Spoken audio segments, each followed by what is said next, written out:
Yes bana, leo tupo katika mtaa huu wa Olfere, maeneo ya Kilifi, katika hichi kituo unachokiona kinajiita Kufuli ya Mapenzi.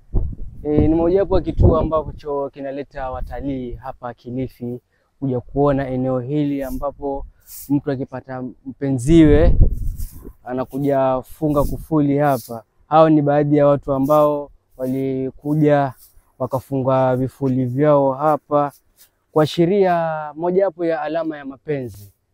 Wewe kama ni mkaaji wa Kilifi haujaifika hapa, ama wewe ni mtu ambaye mojawapo ya vivutio ambavyo vina Kilifi, unaweza fika maeneo haya unakuja jionea. So Rama the Great ameniambia kwamba nimsaidie kuelezea kuhusiana na mpango mzima wa hizi kufuli, kwa sababu hata yeye pia hajui nani aliziweka hapa na hajui ni nani na nani ambao walichukua jukumu la kuweka hizi funguo na kurusha baharini funguo, kwa sababu tunasema kwamba mapenzi yana run dunia na dunia yenyewe ndio hii hapa, na kwa sababu tuko ndani ya Kilifi County, basi tuje kwenye dunia mpya ambao hatujui ilianzia wapi.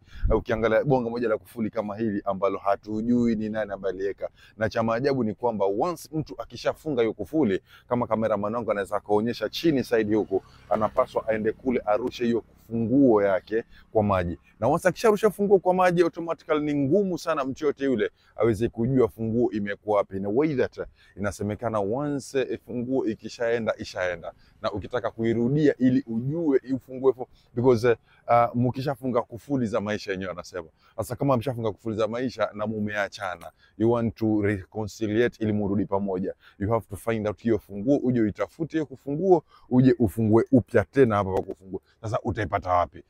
Which mimi najaribu sana nipate hata kama ni mmoja ambaye Rama the Great ameniambia atanitafutia Saidi ya Mariakani huko, anletee ili tuje tufanye nini, tuje tufunge yetu hapa pamoja na tujaribu kurusha hiyo funguo kando kule, tuone kama kweli it's going to work. So ladies and gentlemen, kitu ambacho naweza nikawaambia, mfuatilie ili mradi tuje harusi ambayo tumeambiwa hapa na wenyewe hapa wa White Star Bar Pizza wametuambia kwamba next week utakuwa na harusi. Sasa hiyo harusi itakayokuwa watakuja funga kufuli, nataka uwe mmoja wetu ili ujihakikishie whatever is going on.